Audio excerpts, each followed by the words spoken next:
Ce soir, on est jeudi le 21 octobre de l'an 2021. Donc, comme à l'habitude, à tous les jeudis, il me fait immensément plaisir d'être avec vous pour vous partager ce moment de partage. Et dans cette série, elle s'intitule Vivre sa foi au 21e siècle. On est à la séance numéro 5. Donc, une fois de plus, merci à tous ceux qui sont encourageants, qui posent des questions, qui posent des commentaires, qui ont des arguments aussi. Quand tout se fait dans le respect, c'est vraiment béni. Alors, un gros merci pour ça. Merci à tous ceux qui prennent le temps aussi de partager ces séances, ces capsules aussi. Ça peut être utile à beaucoup de personnes. Donc, comme vous le savez, on parle de la foi biblique et de l'attitude d'un chrétien, d'un croyant dans un siècle comme le nôtre. Et tout ça en arrière-fond, évidemment, d'une pandémie de COVID-19 qui nous tombe dessus et qui amène énormément de complications en ce monde. Et on le voyait la semaine passée, les complications se multiplient. Hein, c'est comme un jeu de dominos. Des institutions sont affectées et de ce fait en affectent d'autres. Donc, il se pourrait bien que même le virus, une fois à peu près passé, il y ait différentes conséquences économiques de toutes sortes qui amènent d'autres genres de difficultés. Maintenant, quelles que soient les difficultés et quelle que soit leur cause et leur origine, on n'est pas aveugle à ça. Cependant, nos regards, s'ils ne sont pas aveugles aux circonstances de cette vie, de ce monde et de ceux qui gèrent ce monde, on est pour autant en même temps en train de les tourner aussi vers ce Dieu souverain que l'on sert, en qui on met notre confiance et notre foi.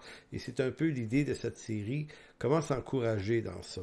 Donc, en rétrospective, la semaine dernière, à la séance 4, donc on avait vu le conspirationnisme en tant que c'est une vision du monde qui simplifie les choses à outrance. Donc, qui aime interpréter les phénomènes sociopolitiques et économiques, mais en les simplifiant le plus possible et en bâtissant des scénarios d'interprétation qui, en apparence, pourraient sembler légitimes, mais lorsqu'on se penche sur l'examen des faits, on se rend compte que ces simplifications à outrance créent énormément de problèmes aussi et qu'on devrait faire très attention à l'information à laquelle on adhère et à laquelle on diffuse aussi.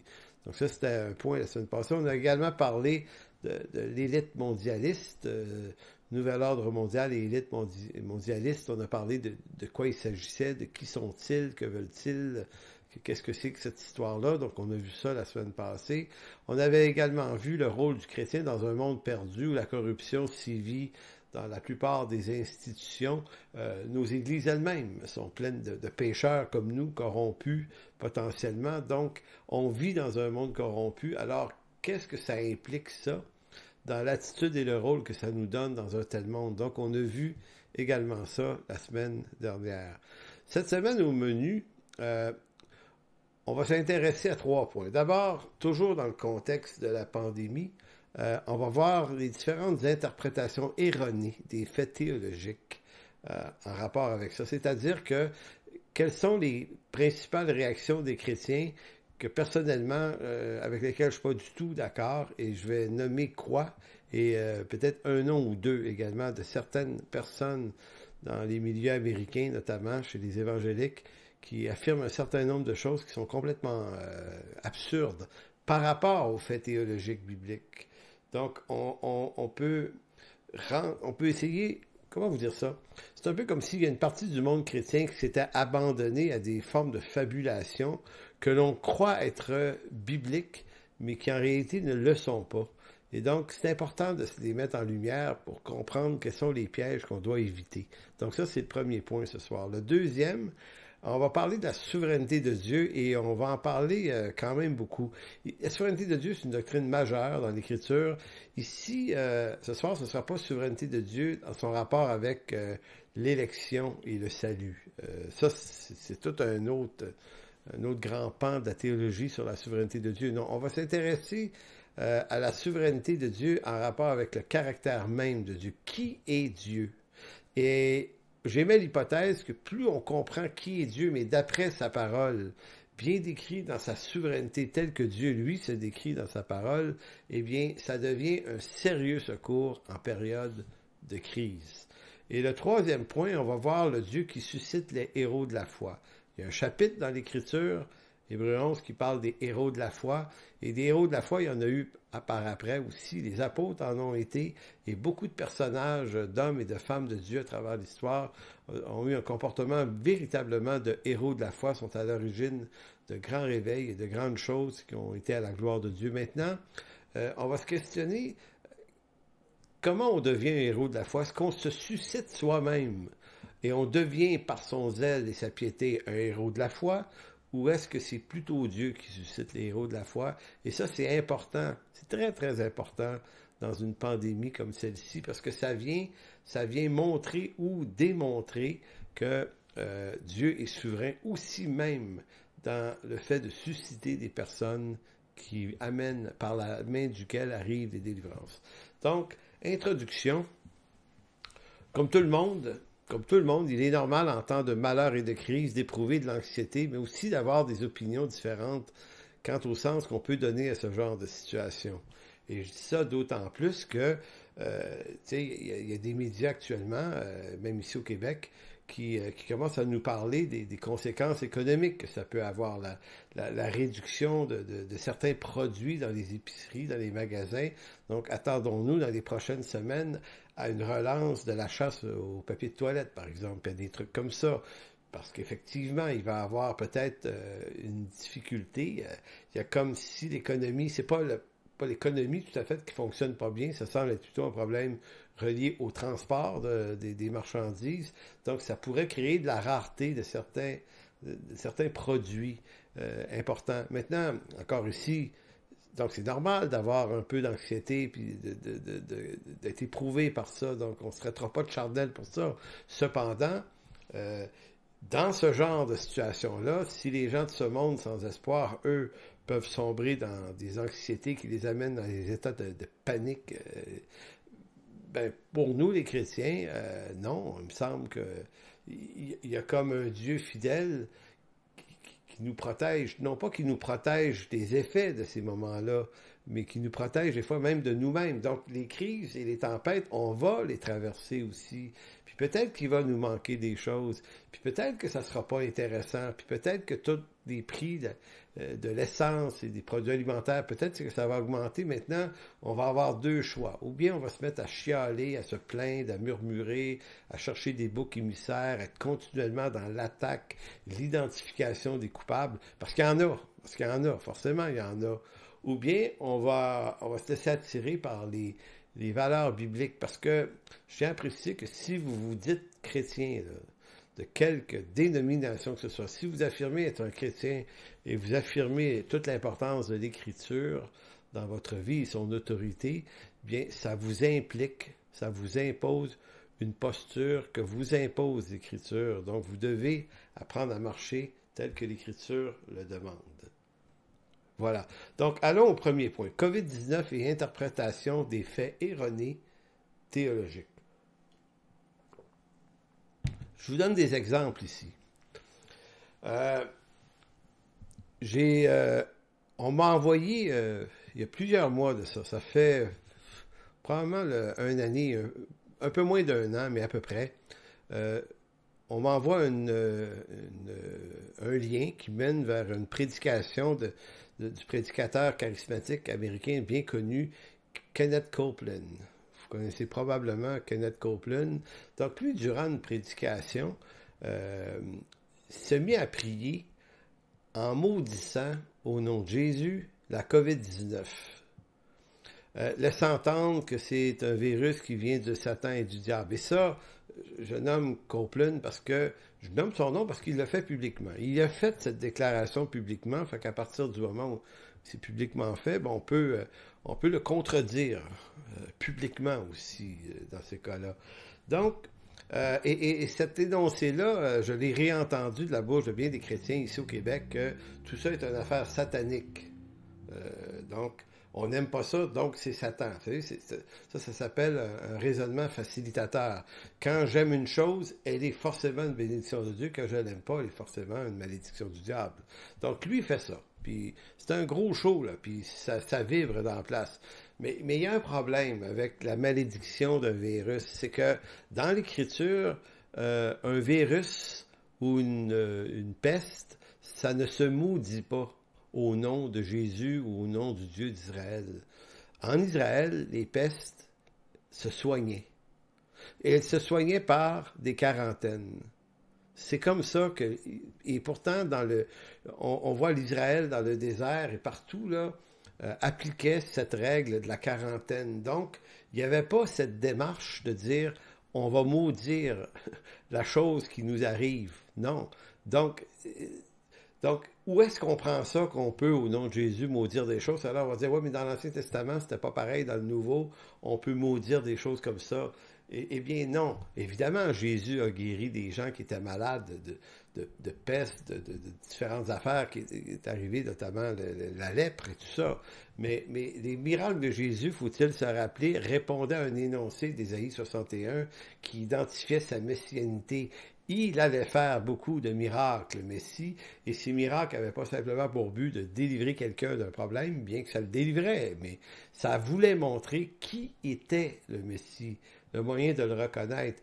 Donc, ça ne veut pas dire qu'il ne peut pas avoir de miracle par après. Moi, personnellement, j'apprécie quand Dieu fait un miracle, je ne suis pas contre ça, sauf qu'il faut faire attention de penser que toutes les pestes, toutes les malédictions, les famines devraient être maudites au nom de Jésus, comme si c'était un phénomène magique. Donc, il n'y a pas de peste non plus qui peuvent être provoquées par le diable, sauf dans Job 2,7, où Dieu permet à Satan d'éprouver le corps de Job par des pustules quelconques.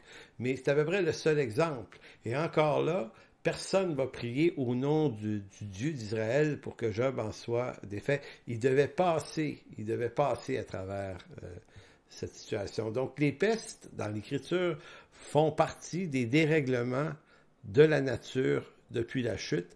Et lorsqu'ils arrivent, ils sont voulus par Dieu, envoyés par Dieu. Des fois, c'est des jugements de Dieu, des fois, pas nécessairement des jugements de Dieu. On pense aux famines qui sont arrivées en Égypte pendant 7 ans.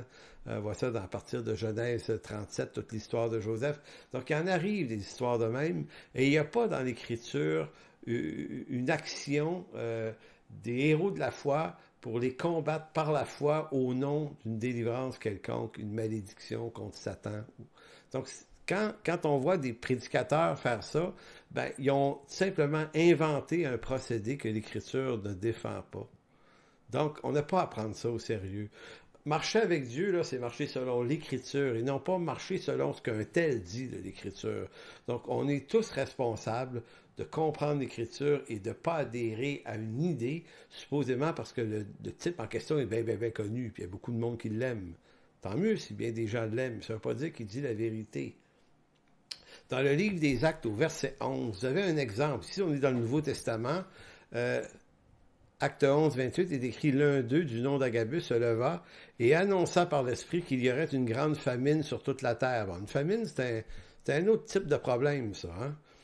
Elle arriva en effet sous l'empereur Claude. Les disciples décidèrent d'envoyer chacun, selon ses moyens, un secours aux frères et sœurs qui habitaient la Judée. C'est ce qu'ils firent en l'envoyant aux anciens par l'intermédiaire de Barnabas et de Saul, donc Paul. Encore une fois ici, vous ne voyez pas Barnabas, Saul ou les anciens maudire la famine. Écoutez, ils n'ont pas spiritualisé l'expérience de la famine en essayant de l'interpréter en disant, voici, ça c'est le diable encore, c'est Satan, c'est ceci. Non, ils ont simplement fait ce que n'importe qui ferait, croyants et non croyants. Ils ont dit, on va porter secours aux frères qui vont être plus touchés que d'autres par la famine. Et c'est ce qu'ils ont fait. Donc, ils ont usé d'un moyen naturel, d'une attitude tout à fait naturelle qui est la générosité, pour aider naturellement des gens qui étaient pris avec un problème, une famine, qui est un phénomène naturel. Donc, voilà pour ça. Une autre forme de mauvaise interprétation de faits théologiques, c'est qu'il y a 1 an et demi, quand quand la pandémie est arrivée, beaucoup de chrétiens ont cité à tort le psaume 91 pour prétendre que ce psaume-là les protégeait. Parce que vous allez voir, je vais en lire un petit bout, là. On dit, voyez, le psaume 91, là, c'est un psaume qui nous promet à nous d'être protégé de toute forme de contagion et de trucs comme ça. Donc, on va évoquer le psaume 91 et quand j'ai commencé à entendre ça de la bouche de certains croyants, j'ai eu l'impression qu'on réutilisait une forme de sorcellerie, mais à l'envers, évidemment. Vous savez, un des principes dans la sorcellerie, c'est d'utiliser ce qu'on appelle des grimoires. Des grimoires, c'est des ouvrages, des livres de sorcellerie avec des formules pour envoyer des sorts ou se protéger d'un sort magique. Donc, j'avais l'impression, et je sais que c'est pas ça l'attitude de ces chrétiens-là, c'est pas ça l'intention, c'est bien évident, mais on dirait que par ignorance d'une certaine bonne théologie, on utilise des textes comme la sorcellerie utilise des ouvrages, des grimoires, comme si un texte pouvait être à lui seul une protection. Tu sais, quelqu'un dit, moi je me mets sous la protection du psaume 91. On ne se met pas sur la protection d'un texte biblique. Ça ne fonctionne pas comme ça. Et d'autant plus que le psaume 91 est un psaume de type messianique. Qu'est-ce que ça veut dire? C'est que c'est une parole donnée par Dieu qui s'adresse au Dieu incarné, le Messie. C'est de lui dont il s'agit. Verset 5 du psaume 91, il est écrit « Tu ne craindras ni les terreurs de la nuit, ni la flèche qui vole du jour, ni la peste qui marche dans les ténèbres, ni la contagion qui frappe en plein midi. Que 1000 tombent à ton côté et 10 000 à ta droite, tu ne seras pas atteint. » Et au verset 11, « Car il ordonnera à ses anges de te garder dans toutes tes voies. » Ce texte-là parle de l'incarnation de Jésus, de la protection particulière que le Messie doit avoir en tant qu'incarné, fils incarné de Dieu. Donc lui il lui est promis cette protection-là. Pourquoi on dit que ça s'adresse au Messie? Parce que c'est Satan, curieusement, dans Matthieu 4, lorsque Jésus est amené au désert pour jeûner pendant 40 jours, qui dit, il est dit de toi que les anges vont te porter, vont te protéger afin que ton pied ne heurte une pierre et tout ça. Ben, on citait le psaume 91 et Jésus ne l'a pas contredit. Effectivement, c'est un texte qui parlait de la messianité de Jésus. Il y a rien long à dire sur le psaume 91, mais vous pouvez pas vous approprier des textes comme ça en disant, ben moi là, j'ai pas besoin. J'ai pas besoin d'être soigné, j'ai pas besoin de vaccin, par exemple. Je suis pas en train de dire que vous devriez vous faire vacciner à tout prix. Je suis en train de vous dire que vous pouvez pas vous choisir de pas être vacciné au nom du psaume 91 qui vous fournit une meilleure protection. Écoutez, des pestes, des contagions, des famines, il en est arrivé plein dans l'histoire de l'Église. Il y a même des centaines de milliers de chrétiens qui sont morts de contagion. Donc ça voudrait dire que Dieu n'était pas fidèle envers eux, ou ça voudrait dire, ils n'ont pas su saisir la promesse de Dieu au nom de Jésus comme il faut. Voyez-vous, on rentre dans des affaires scabreuses des fois, dans les interprétations. Donc, il faut avoir une bonne compréhension de l'Écriture pour pas lui faire dire ce qu'elle ne dit pas. D'autres, ça c'est une autre forme d'égarement, ont appelé l'Église à se lever pour combattre contre le mensonge et la corruption de nos gouvernements au nom des droits et libertés individuelles en faisant mention de Jean 8. Tu sais, Jean 8 qui dit, vous connaîtrez la vérité vous rendra libre. Certains ont dit, la vérité, c'est que les gouvernements nous mentent, les pharmaceutiques nous mentent, il y a un nouvel ordre mondial qui s'installe, donc vous connaîtrez la vérité, et la vérité vous affranchira, donc on est libre de tout ça. Donc, encore là, c'est vraiment de tordre le sens de la déclaration de Jésus dans Jean 8. Il va y avoir une séance sur ces textes-là. On a cité également Galates 5, qui disait, c'est pour la liberté que Christ vous a affranchi, ne vous laissez pas de nouveau remettre sous un joug de servitude. Donc la servitude étant les exigences gouvernementales ici, alors que Paul parle de la justification du péché et du joug religieux dans lequel certains étaient. Donc rien à voir avec une pandémie. Donc, nos droits et libertés ont rien à voir avec ces textes-là, mais pourtant, certains croyants les ont utilisés à outrance cette année, et c'était une fausse interprétation. Un autre point encore. D'autres ont prétendu être des prophètes de Dieu annonçant des jugements de Dieu contre ce monde à cause du péché, mais aussi contre l'Église parce qu'elle ne s'est pas efficacement levée pour résister au gouvernement. Écoutez, moi, il y a des gens qui m'ont envoyé ça, là, des vidéos ici au Québec de quelqu'un qui dit « Le Seigneur m'a montré, j'ai eu une vision de ceci. Écoutez, beaucoup ont eu ça cette année, et un notamment qui disait l'année passée, en septembre, qu'en octobre, pas octobre cette année, l'autre octobre d'avant, il allait arriver quelque chose d'effrayant là, dans le monde. Le Seigneur lui avait montré, puis là, il nous parlait de ça avec une passion dévorante. C'est pas arrivé. Maintenant, cet homme-là, c'est un faux prophète. Et des faux prophètes, ils s'enlèvent plein. Maintenant, quand vous entendez en ce moment des gens qui se lèvent au nom du Seigneur disant avoir eu une vision de ceci, de ceci, de cela, soyez extrêmement prudents dans ce qu'ils disent, parce que c'est souvent de leur propre chef et de leur propre dérèglement émotionnel que ces gens-là parlent, parce que s'ils avaient une saine compréhension de l'Écriture, ils auraient une bien plus grande prudence, parce que on est dans l'attente du retour de Jésus-Christ. C'est ça la chose qu'on attend, et d'ici là, il peut arriver toutes sortes de carnages, on va les traverser avec Dieu, puis on va être prudent. L'autre point, c'est que certains disaient que l'Église pêche en se levant pas, puis ça va attirer un jugement, puis ce monde va être jugé par Dieu à cause du péché, puis là, ça s'en vient. Il y en a un qui disait, dans les prochains mois, Dieu va commencer son jugement. Eh bien, il s'est trompé. C'est pas arrivé comme il l'avait dit. Et dire ça, c'est d'oublier que le problème du péché a été réglé à la croix il y a 2000 ans. Le péché a été jugé déjà. Donc, il faut arrêter de penser que Dieu continuellement envoie des jugements comme ça contre le péché, alors que Jésus a déjà payé le prix du péché. Donc, ça ne signifie pas que Dieu ne permet pas des événements qui peuvent être des formes de jugement quand même sur ce monde, mais un jour, au jugement final, le péché et les pécheurs trouveront leurs conséquences devant le grand trône blanc. Donc arrêtons de manipuler par la peur les chrétiens mal affermis avec ce genre de trucs. Il y en a d'autres qui ont dit que la pandémie était l'occasion d'enclencher le calendrier prophétique de la fin des temps. Ça, moi j'ai entendu ça en 1988, parce que ça faisait 40 ans qu'Israël était en Palestine. Il y en a qui ont dit, OK, c'est à ce moment-ci. D'autres ont dit que, vous savez, quand il est sorti le code barre à un moment donné, oh, ça c'était le déclenchement du calendrier prophétique. La guerre du Golfe en 90-91, un autre déclenchement, encore une fois, du calendrier prophétique. En 2001, les tours jumelles, un autre déclenchement. En 2008, le H1, un déclenchement de la COVID. Écoutez, là, ça va-tu arrêter, là, le déclenchement? Toujours dans le déclenchement. Et ça, c'est, pour certaines personnes, c'est peut-être payant d'utiliser ce genre d'appât-là pour attirer les gens, les chrétiens mal affermis. Mais écoutez, le déclenchement du calendrier prophétique de la fin du monde, c'est déclenché du temps de Jésus. Là. Ça se déclenche pas en ce moment. C'est déjà déclenché depuis longtemps.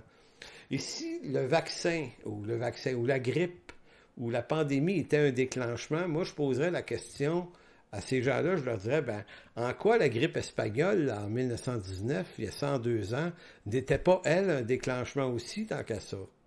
Et les autres déclenchements, vous savez qu'en 1885, fouillez ça sur Internet, vous allez trouver cette histoire extraordinaire, ressemblante à aujourd'hui, en 1885. Là, on parle de 100, c'est quoi ça? Ça donne à peu près 135 ans de nous, là.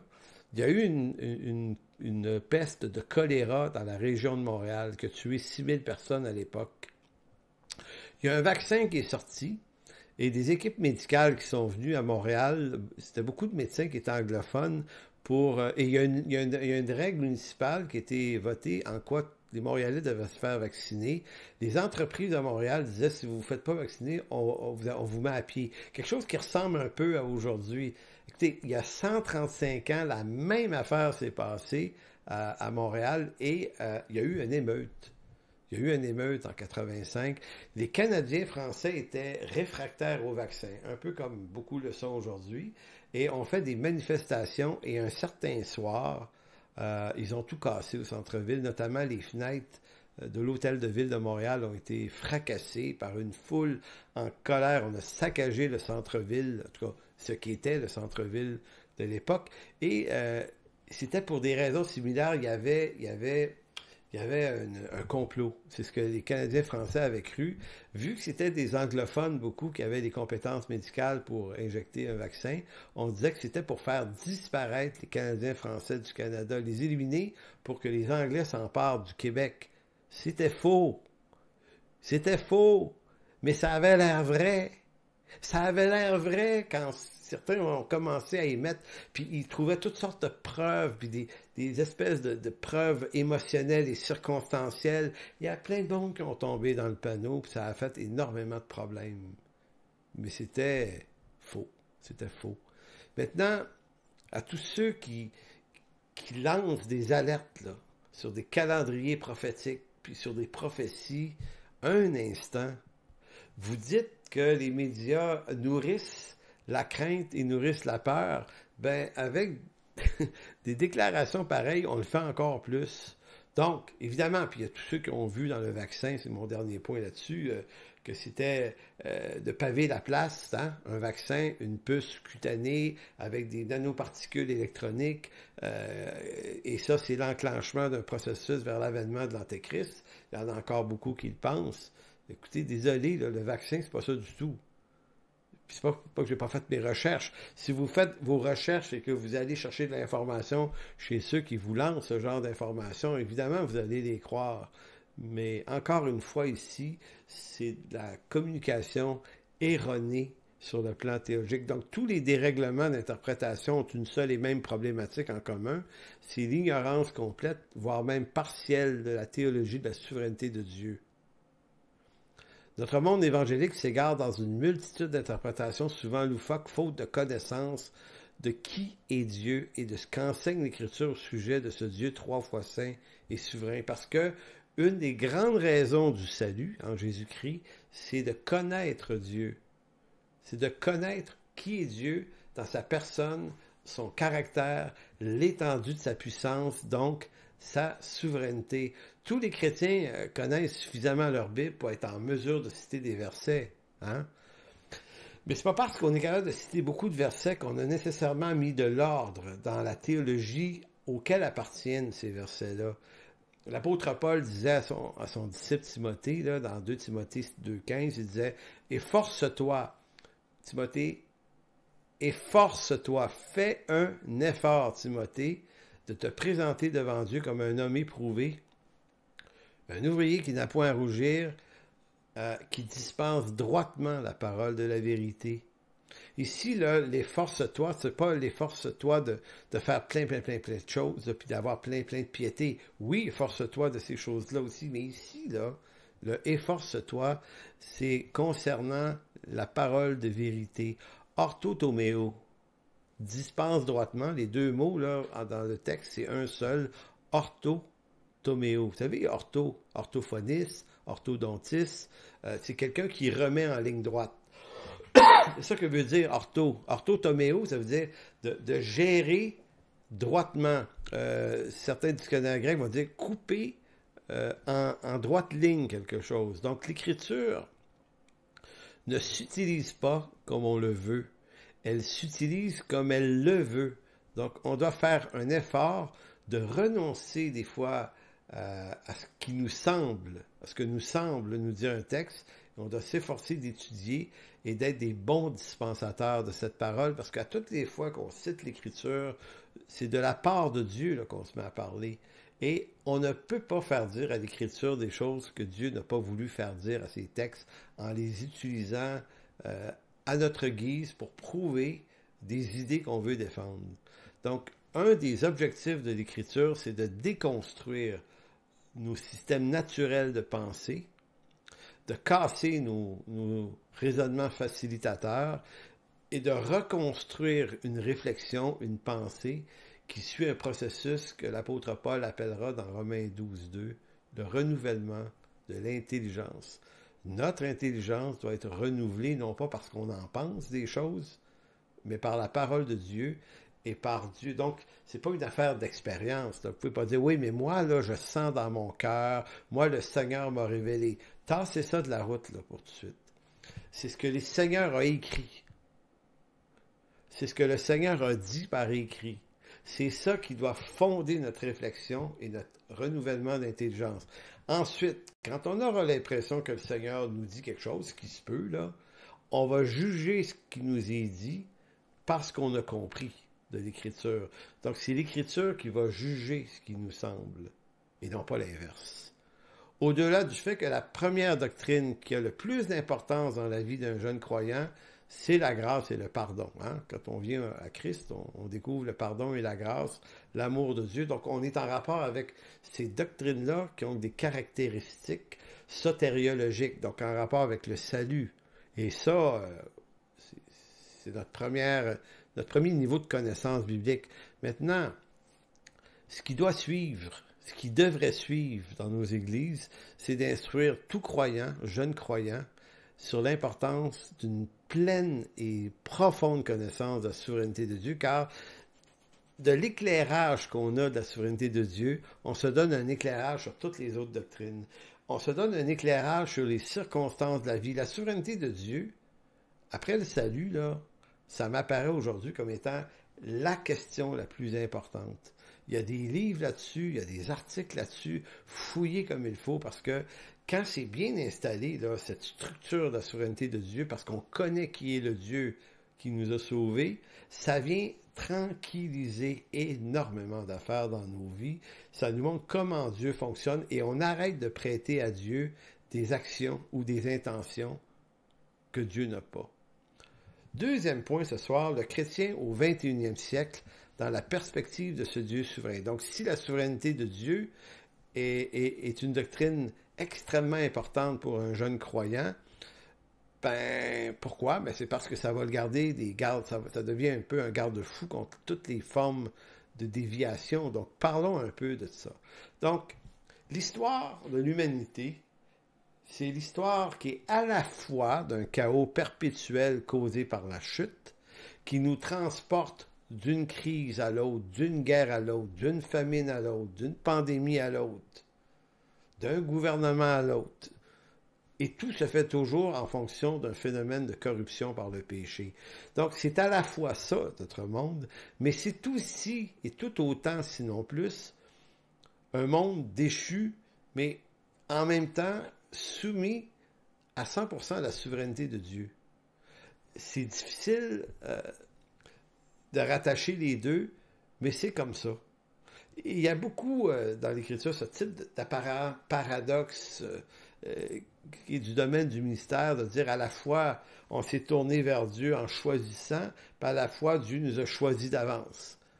Puis là on dit ok, M. Amar Jabella, une fois dans une discussion que j'avais avec lui, m'avait dit, ou nous avait dit, ben c'est les deux. Et il y a ces choses-là dans la théologie biblique, deux choses qu'on n'arrive pas peut-être nous à bien attacher ensemble, mais qui sont deux vérités complètement complémentaires. Donc Dieu n'a pas perdu le contrôle sur sa création à cause du chaos de la chute. Ce monde lui reste entièrement soumis, bien que Dieu livre à lui-même ce monde aussi en même temps. Et Dieu, dans son dessein, Éphésiens 1, allez lire Éphésiens 1, versets 1 à 11, allez voir, c'est tellement clair. Tout va finir par s'accomplir selon le dessein de l'Éternel. Donc, nous devons d'abord connaître Dieu pour comprendre sa souveraineté. On peut le comprendre par les textes et non par notre expérience. Je le dis là, Dieu ne se connaît pas par les expériences d'abord, mais par une connaissance de sa parole. Sinon, on s'égare. La facilité naïve avec laquelle bien des chrétiens expliquent qui est Dieu, bien souvent, j'ai remarqué, vous l'avez peut-être remarqué, la façon naïve avec laquelle on parle de Dieu cause plus de dommages à l'Évangile et à l'œuvre de Dieu et l'Église que même les ennemis de Dieu, les athées. Écoutez, un chrétien qui dit un peu n'importe quoi, là, ça cause plus de dommages. C'est clair. Donc, on devrait toujours faire attention et user de prudence. Vous savez, Job, dans Job 42.3, Job avait reconnu, puis Job, c'est pas un imbécile, là, c'est un homme qui connaît le Seigneur beaucoup. Job répondait à l'Éternel, Job 42, 1 à 3, Il dit, je reconnais que tu peux tout et que rien ne s'oppose à tes pensées. Qui est celui qui a la folie d'obscurcir mes desseins? Oui, j'ai parlé sans les comprendre de merveilles qui me dépassent et que je ne conçois pas. Job 42. Vous savez, Job, le livre de Job dans sa totalité, c'est un livre qui nous fait voir que le malheur qui arrive à un homme, et lui, il goûte à tous les malheurs, là.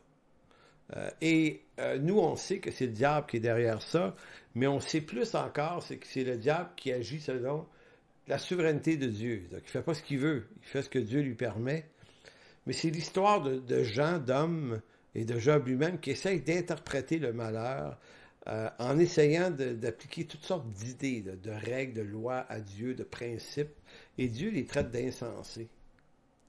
C'est pour ça qu'à la fin, Job a compris une affaire, c'est que généralement, quand il arrive des fléaux, des circonstances complexes dans nos vies, on devrait se taire et faire extrêmement attention parce que se mettre à interpréter, puis à émettre des hypothèses, puis peut-être que Dieu, puis peut-être que le diable, puis peut-être qu'un tel, puis tel autre, puis le gouvernement.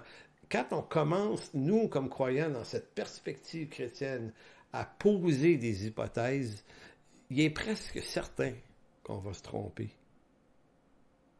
Parce que c'est plus compliqué que nos simples explications et les évidences que cela nous donne. Vous savez, Dieu fait tout ce qu'il veut. Là, je vous lis quelques versets en rafale. Dans Daniel 4, verset 35.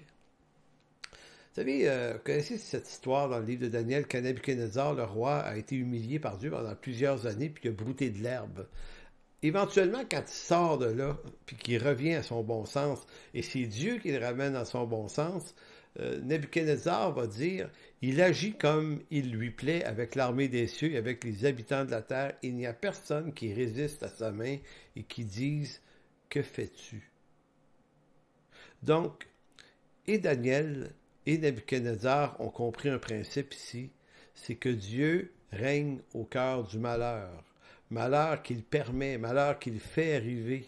Et le malheur des Israélites en Babylonie était un malheur voulu par Dieu dans sa souveraineté. Donc, les malheurs qui arrivent sur ce monde, on ne peut pas les maudire au nom de Satan, au nom de Jésus contre Satan, comme si on pouvait décréter. On ne peut pas décréter des choses en passant. On ne peut pas prendre autorité. On ne peut pas dire, moi j'annonce que je déclare que telle chose doit arriver au nom de Jésus. Non, on ne décrète et on annonce, on n'a pas autorité. Nous, on peut supplier Dieu pour beaucoup de choses, mais ça ne va pas plus que ça parce que c'est le dessein de l'Éternel qui continue de s'accomplir. Donc, le roi de Nabuchodonosor avait compris une grande leçon, c'est que le grand patron de l'univers et de la terre, c'était pas lui et son empire, c'était Dieu de l'univers. Et Dieu a permis que Nabuchodonosor puisse régner sur un empire mondial à son époque. Et il a permis qu'après ça, Cyrus, Darius, et plus tard Alexandre le Grand, et plus tard les Césars. Donc, ces gens-là, tous ces grands dictateurs, ont fait partie du plan parfaitement parfait de Dieu selon sa souveraineté. L'apôtre Paul dans Romains 11 va dire la même chose au verset 32. C'est fantastique ce verset-là, verset 32, Romains 11. Après avoir parlé du dessein d'élection pour Israël, les païens, comment Dieu a fait en sorte que et les Juifs, mais aussi les païens puissent être sauvés, il va dire au verset 32, puis c'est pas un imbécile, Paul, c'est un théologien, c'est un maître, c'est un rabbin, et c'est un homme inspiré par Dieu, lui-même va dire, car Dieu a renfermé tous les hommes dans la désobéissance pour faire miséricorde à tous. Et ensuite, ô profondeur de la richesse, de la sagesse et de la science de Dieu, que ses jugements sont insondables. Ses jugements sont insondables et ses voies incompréhensibles. Car qui a connu la pensée du Seigneur ou qui a été son conseiller, qui lui a donné le premier pour qu'il ait à recevoir en retour? Donc, c'est de lui, par lui, pour lui, que sont toutes choses. À lui seul la gloire dans tous les siècles. Amen. Quand on lit un texte comme celui-là de Paul, ce qu'on comprend, c'est que Paul, ici, prêche le dépassement de Dieu, de nos interprétations et de notre compréhension. Donc, parler de Dieu et de définir et de décrire toutes sortes de réactions de Dieu à travers une pandémie et d'essayer de faire prêter au diable et à l'antéchrist et d'imaginer toute la scène, c'est un manque de sagesse. On devrait avoir de la retenue. Il y a beaucoup d'autres textes qui montrent également la souveraineté de Dieu. Mes arrêts, nous dit Ésaïe 46:9, en tout cas, ou 1, il dit « Mes arrêts subsisteront et j'exécuterai sur terre toute ma volonté. » Dans Éphésiens 1:11, Paul dira de Dieu qu'il y avait un plan, un dessein qui le suivit, suivant la résolution de celui qui opère toutes choses d'après le conseil de sa volonté. Donc, ce que Paul est en train de dire ici dans Éphésiens 11, c'est que rien de ce qui arrive en ce monde ne se fait sans le conseil de la volonté de Dieu. C'est pas le diable qui décide. C'est pas les hommes seuls qui décident.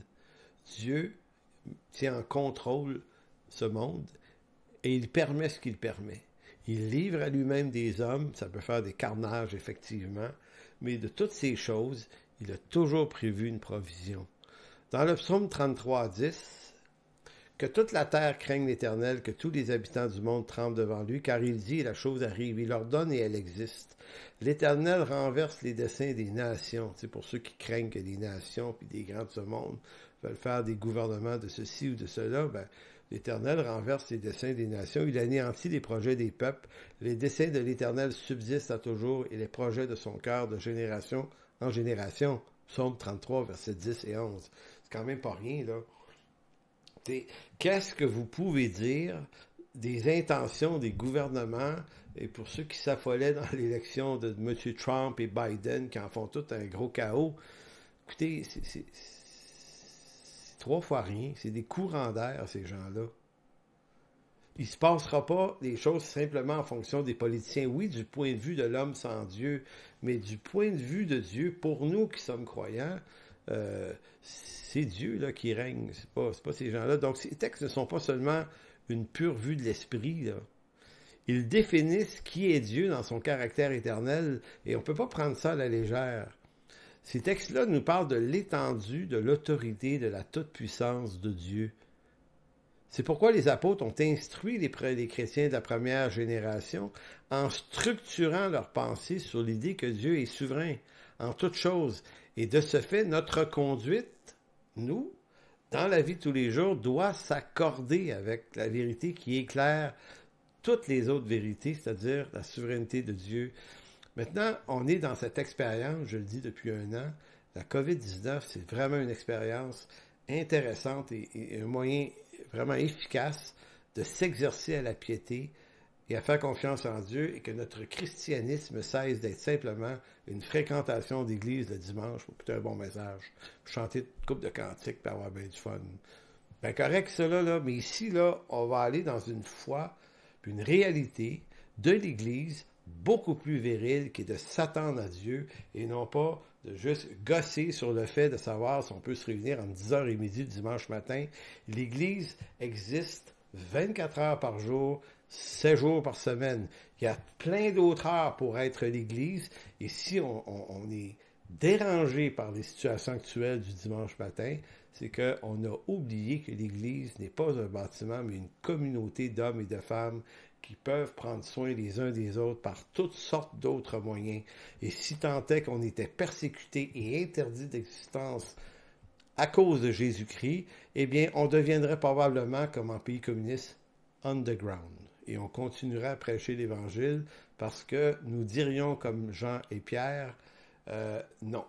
Sur le nom de Jésus, là, on peut vous obéir sur beaucoup d'affaires, mais nous ne pouvons pas ne pas enseigner et prêcher ce nom qui est le nom de Jésus.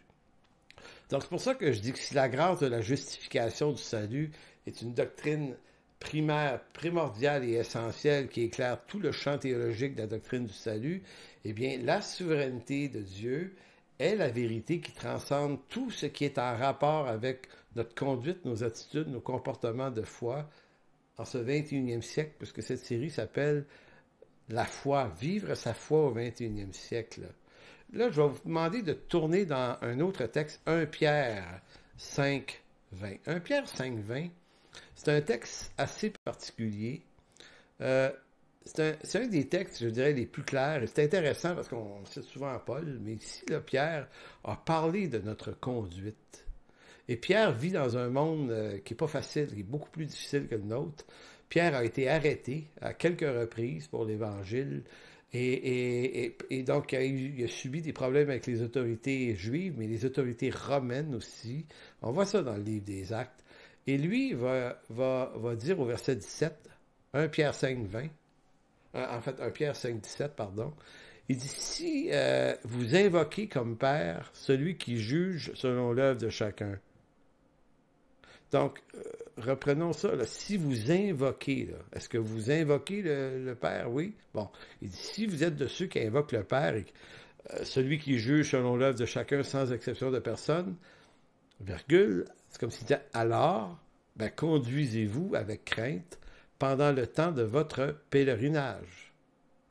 Sachant que ce n'est pas par des choses périssables, par de l'argent, de l'or que vous avez été rachetés, de la vaine manière de vivre que vous avez hérité de vos pères, mais c'est par le sang précieux de Christ comme un agneau, sans défaut et sans tache, prédestiné avant la fondation du monde et manifesté à la fin des temps à cause de vous. Voyez-vous ce que Pierre est en train de dire ici, c'est que vous n'appartenez plus, d'une certaine façon, à l'héritage des pensées, des frayeurs, des craintes, des valeurs de ce monde que vous avez hérité de vos pères. C'est là, on vit dans ça, mais c'est plus de cette façon-là qu'on marche, qu'on vit. Donc, on ne s'associe pas au chiolage des gens de ce monde. On n'a pas besoin. À cause du sang précieux de Jésus et de l'agneau sans défaut, sans tache, prédestiné avant la fondation du monde, comme si Pierre disait, à cause de ça, on est donc appelé à une autre conduite. C'est pour ça qu'il le dit au verset 17, « Conduisez-vous donc avec crainte. » C'est intéressant.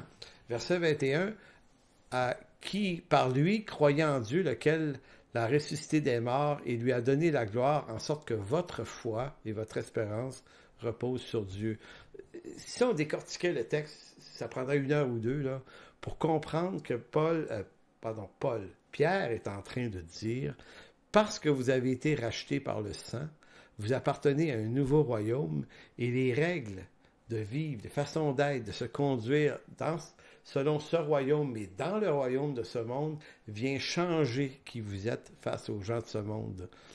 Prédestiné au verset 20 avant la fondation du monde et manifesté à la fin des temps. Vous savez, c'est important là, ici. Là. Cette déclaration-là montre que Pierre, comme Paul, croyait, et avec juste titre, que la fin des temps, c'est quelque chose de passé. J'ai déjà fait une capsule là-dessus, là, je ne peux pas tout l'expliquer ici. Nous, on attend la fin du monde. Mais la fin des temps, le calendrier prophétique de la fin des temps, c'est ce qui s'est passé lors de la venue de Jésus. De quel temps? Parce qu'il dit que ça a été manifesté à la fin des temps. Pierre considère que quand Jésus est venu, c'était la fin des temps. Donc, ce que je suis en train de vous annoncer, frères et sœurs, c'est que nous sommes déjà entrés dans la fin des temps depuis Jésus. Et les temps de la fin, ou la fin des temps, étaient marqués par les temps de Daniel. Daniel a émis un calendrier prophétique dans lequel il inscrivait des temps, des années, des semaines. On va pas là, mais c'était ça les temps. Et les Juifs attendaient le retour, l'arrivée du Messie en fonction des temps de Daniel. Maintenant, quand le Messie va naître, prévu par les prophéties de Daniel, les temps, la fin des temps de Daniel, s'accomplissent en lui. Nous, on entend que la fin des temps, c'est lors de son deuxième retour, mais les apôtres croyaient que la fin des temps était arrivée. Ils se croyaient dans la fin des temps. Et pour eux, fin des temps ne voulait pas dire fin du monde, mais fin du calendrier messianique et prophétique. Ça veut dire que Christ, étant mort, ressuscité et glorifié, l'œuvre est accomplie comme Jésus s'est écrié à la croix. Maintenant, dans quel temps sommes-nous? Veut dire si les temps de la fin s'est passé. Nous, on est dans les temps, on attend la fin du monde. Il va se passer plein d'autres choses. Mais la victoire est assurée, c'est terminé, Satan est vaincu. Il agit encore, il jappe encore, il peut mordre ici et là, mais la victoire de Christ est complètement assumée, complètement assurée, et notre destinée. Donc c'est pour ça qu'il termine au verset 21 en disant votre foi, afin que votre foi, votre espérance repose sur Dieu. Ben, c'est d'une logique éclatante. Ben oui, votre foi doit reposer sur Dieu puisque c'est accompli, c'est réglé. Donc, l'argument de l'apôtre était simple. Si vous invoquez epikaléomai, qui veut dire si vous parlez au nom du Seigneur, vous parlez au Seigneur, vous parlez de ce nom, ben, si vous faites ça, ben, il dit, votre conduite en ce monde perdu ne peut d'aucune manière être associée aux vaines manières de vivre des gens de ce monde. Pourquoi? Parce que le Christ en sa personne est celui qui était prédestiné à l'accomplissement des prophéties et des promesses messianiques qui allaient conduire à la fin des temps, qui se terminait avec sa crucifixion, sa résurrection et son ascension. Non pas la fin du monde ici, au sens de son second retour, mais la fin des temps au sens des prophéties messianiques de Daniel. Donc, le calendrier messianique de l'Ancien Testament trouve sa finalité dans la venue de Christ qui accomplit toutes les prophéties et les promesses par son sang précieux. C'est ce que Pierre essaye de dire. Il reste d'autres choses à arriver, mais si peu en comparaison de son retour. Donc, c'est intéressant parce que l'apôtre Pierre, au fond, dans cette première lettre, si on la lit au complet, on se rend compte que Pierre, c'est un apôtre qui voulait calmer les croyants de son temps. Pour lui, Christ avait accompli les prophéties de l'Ancien Testament et même la destruction et l'attaque du temple et l'annonciation de l'abomination de la désolation dans le lieu saint. C'est un événement qui est arrivé en l'an 70 par Titus. Beaucoup de chrétiens, notamment dans les milieux pré-mille, ne le voient pas comme ça, mais moi, c'est comme ça que je le vois maintenant. C'est-à-dire que ça a eu lieu, cet événement-là. Donc, il n'y a pas nécessité de reconstruction d'un troisième temple. S'il y en a un, ça en sera un pareil, mais de toute façon, les prophéties, et on voit que les apôtres, eux, le disaient comme ça s'était donc passé, et eux étaient les hommes, les 12 appelés, à annoncer l'Évangile, la bonne nouvelle. La bonne nouvelle, c'est-à-dire tout ce qui était dit là, par Daniel et les autres, là, Ézéchiel, Ésaïe, Jérémie, c'est fait, là, c'est réglé. Jésus dit, allez annoncer ça. C'est ça que vous devez annoncer. Donc, on annonce encore ça, puis aujourd'hui, il arrive des situations, des pandémies, des crises. Il y a ce monde qui se barre les pieds dans les fleurs du tapis pour essayer de s'en sortir de toutes les manières possibles. Nous, notre relation avec Dieu, elle est assumée dans l'œuvre accomplie. Donc, ce qui devrait caractériser un croyant mature, c'est la tranquillité. Même si c'est stressant, puis c'est anxiogène des temps comme ça, pas en train de dire qu'on est humain, là, on va vivre des choses, mais on doit avoir le réflexe de s'en remettre à Dieu et de toujours se recadrer dans le fait que Dieu est fidèle. Troisième point et dernier point pour les 10 dernières minutes. Ça, c'est un point vraiment, vraiment important. Lorsque l'on observe l'histoire de l'Église et l'histoire d'Israël, c'est à tort que nous attribuons au seul zèle et à la piété des hommes les grands moments où de grandes choses se sont passées pour Dieu. Dans le Nouveau Testament ou dans l'histoire de l'Église, c'est le moment où l'Évangile a pénétré des peuples et provoqué des grands réveils à la gloire de Dieu. Nous dirons que c'est grâce aux prières insistantes et incessantes des intercesseurs de tel ou tel homme ou de telle femme. C'est par leur zèle exemplaire, c'est par leur piété infaillible.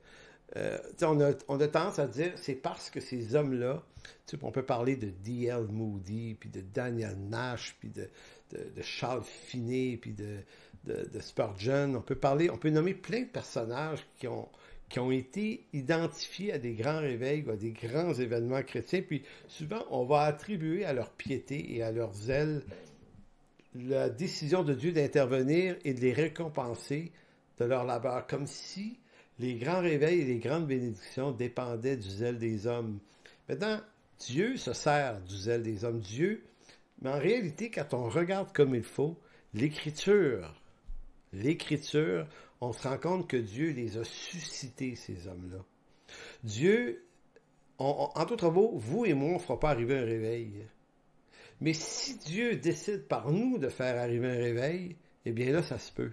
Mais nous, on ne peut pas dire à Dieu, regarde Dieu, je sais qu'il n'y a pas de réveil prévu dans ton calendrier, mais nous, là, on en veut tellement un qu'on va jeûner jusqu'à temps que tu en fasses un. Non, on ne fait pas arriver des réveils.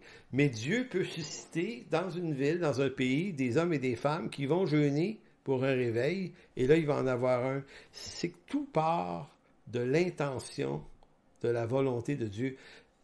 Quand est-ce qu'on va comprendre que Dieu a un plan? Dieu a un dessein. Il a un dessein. Donc, on ne prie pas pour qu'arrive notre dessein. On prie, la prière, ça sert à comprendre le dessein de Dieu. Donc, il est vrai que les situations se présentent comme telles à nos yeux. Dans les faits, c'est toujours Dieu qui suscite les héros et les circonstances d'une délivrance ou d'un réveil, car c'est lui qui marque les temps et les moments d'une action. Et regardez bien les quelques textes qu'on va lire là-dessus. Vous allez voir, c'est fameux, là. Lamentation 3.37. Lamentation 3.37. Qui dira qu'une chose arrive sans que le Seigneur l'ait ordonné? N'est-ce pas de la volonté du Très-Haut que viennent les maux et les biens? Juste ce texte-là, lui seul, est très, très fort pour dire les choses arrivent parce que Dieu les ordonne. Et c'est toujours suivant sa volonté. Ceux qui apparaissent comme des héros de circonstances sont en fait des hommes ou des femmes, des héros suscités à dessein par Dieu. Leur prière et leur action réelle, leur zèle et leur piété réelle étaient prédestinés par Dieu, qui les appelait par élection à être ses héros. Il les a suscités. Est-ce que vous me croyez? Ben regardez, on va voir d'autres textes qui montrent que les temps et les circonstances appartiennent à Dieu et à ses décrets. Daniel 2, 20 à 32, 20 à 22, pardon. Il décrit, Daniel prit la parole et dit, « Béni soit le nom de Dieu d'éternité en éternité. À lui appartiennent la sagesse et la force. C'est lui qui change les temps et les circonstances, qui renverse et qui établit les rois, qui donne la sagesse aux sages et la science à ceux qui ont de l'intelligence. » Voyez-vous, dans ce texte-là, tout est dit. D'abord, c'est lui qui ordonne les circonstances, bonnes ou mauvaises, les maux ou les biens, comme disait Lamentation. Donc, des COVID ou des pestes ou des temps de paix, c'est des circonstances qui appartiennent à l'Éternel. C'est lui qui renverse et qui établit les rois, donc les présidents, les premiers ministres, tout ça dépend effectivement aussi de sa volonté. Ça n'a rien à voir si vous les trouvez bons ou pas bons. C'est également lui qui donne la sagesse aux sages. Ça, c'est intéressant. Quand Dieu suscite un homme ou une femme pour une œuvre, il va pourvoir, il va susciter en lui non seulement son appel par élection, mais de la sagesse et la science qui seront nécessaires à cette personne pour accomplir l'œuvre de Dieu. Dans l'Écriture, là, les temps, les périodes, tout est prévu par Dieu. Dieu avait prévu les 400 ans d'Israël en Égypte. Pourquoi pas 300? Pourquoi pas 500? Ça appartient au Seigneur.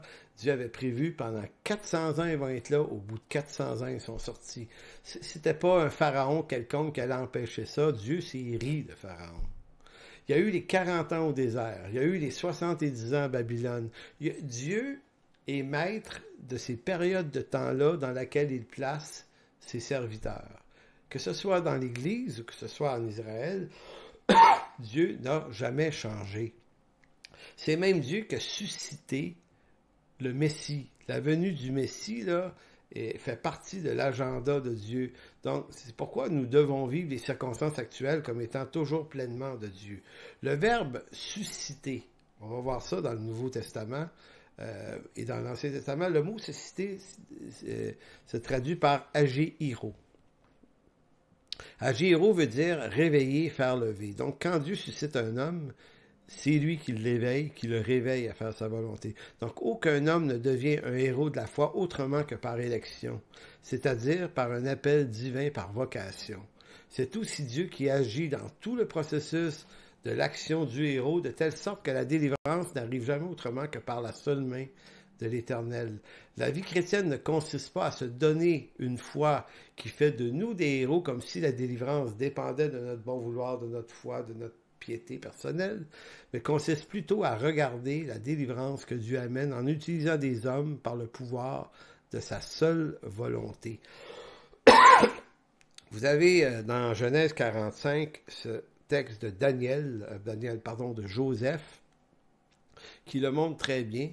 Genèse 45, 6, il va dire, « Voilà 2 ans que la famine est dans le pays, et pendant 5 années encore, il n'y aura ni labour, ni moisson. Dieu m'a envoyé devant vous pour vous faire subsister dans le pays, pour vous faire vivre par une grande famine. » Donc, c'est pas vous qui m'avez envoyé ici, mais c'est Dieu. Donc, vous voyez encore ici, Dieu a prévu la famine, puis il a prévu le moyen de délivrance par l'homme qu'il a choisi, Joseph. C'est-tu pas assez beau, ça? C'est Dieu qui appelle, qui suscite les patriarches Abraham, Moïse, David et tous les autres. Aucun de ces hommes ne s'est appelé lui-même. Et l'œuvre de leurs mains était commandée par une main souveraine, celle de Dieu. Ces hommes n'ont fait que répondre à l'appel de Dieu, sans plus. Nous voyons quand même aussi dans leur faiblesse la résistance, la faiblesse, voire même la rébellion, la défiance. Or, malgré qui ils sont, malgré leur épisode d'humanité profonde et de faiblesse, ces hommes ont accompli avec exactitude toute la volonté de Dieu, parce que qui peut résister à Dieu? Donc, dans Acte 13, il est écrit, Acte 13, 23, écoutez bien ça, même Jésus, son appel est suscité par Dieu.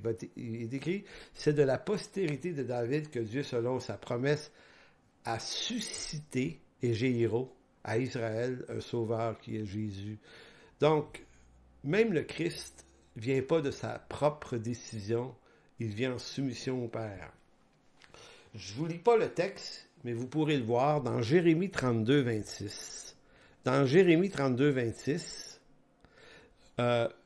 Nabuchodonosor est suscité par Dieu comme roi pour s'emparer, pour mettre la main sur Jérusalem et amener Jérusalem, les citoyens de Jérusalem, à Babylone.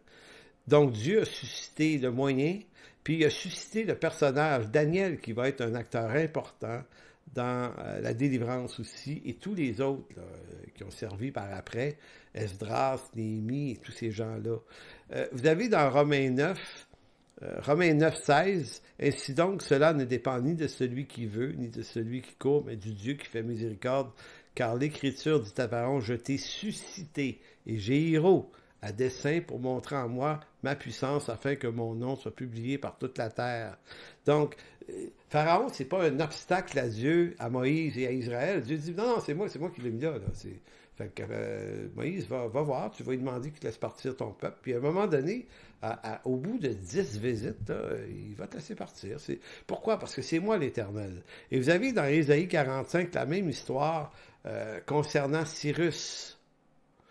Verset 13, il dit, « C'est moi qui ai suscité Cyrus dans ma justice, et j'aplanirai toutes ses voies. Il rebâtira ma ville, libérera mes captifs, sans rançon ni présent, dit l'Éternel des armées. » Donc Dieu a suscité Cyrus qui allait délivrer Israël de Nabuchodonosor, un autre suscité par Dieu. C'est fantastique de voir comment Dieu agit. Donc c'est comme s'il disait à son peuple, arrêtez de paniquer, arrêtez de vous énerver. Moi, je suscite celui qui va vous embêter, puis je vais susciter celui qui va vous délivrer parce que j'ai un plan. Faites-moi confiance. Donc, c'est un peu comme ça qu'on peut décrire l'histoire de l'Église à travers les siècles, les héros, c'est vrai pour Israël, les victoires, les défaites, les reculs, les avancées. Alors, ou bien les chrétiens de l'ère moderne, par les libertés religieuses dont ils disposaient, ou bien sont devenus des héros grâce à la force de leur zèle et de leur piété, ou bien les temps de paix et de liberté qui sont venus aussi, qui ont permis à l'Église de s'étendre, était également un moment prévu par Dieu. Si donc on a eu des libertés puis des droits qui ont fait avancer l'Église dans le dernier 2 siècles à peu près en Occident, ben il se peut que Dieu décide que ces temps-là soient terminés, puis que Dieu va réveiller des choses ailleurs dans le monde, et nous, on va devoir marcher avec ce Dieu quand même. En conclusion, je vous lis un psaume. un bout de Psaume 33, versets 16 à 19. Psaume 33, 16 à 19, qui dit « Ce n'est pas une grande armée qui sauve le roi, ce n'est pas une grande force qui délivre le héros. Le cheval est impuissant pour assurer le salut, et toute sa vigueur ne donne pas la délivrance. Voici l'œil de l'Éternel est sur ceux qui le craignent, sur ceux qui espèrent en sa bonté, afin d'arracher leur âme à la mort et de les faire vivre au milieu de la famine. » Amen. Alors Seigneur, merci. Merci pour cette instruction aujourd'hui. Merci pour cette parole, ta parole qui nous instruit, qui nourrit, qui vient renforcer les muscles de la foi et de la piété.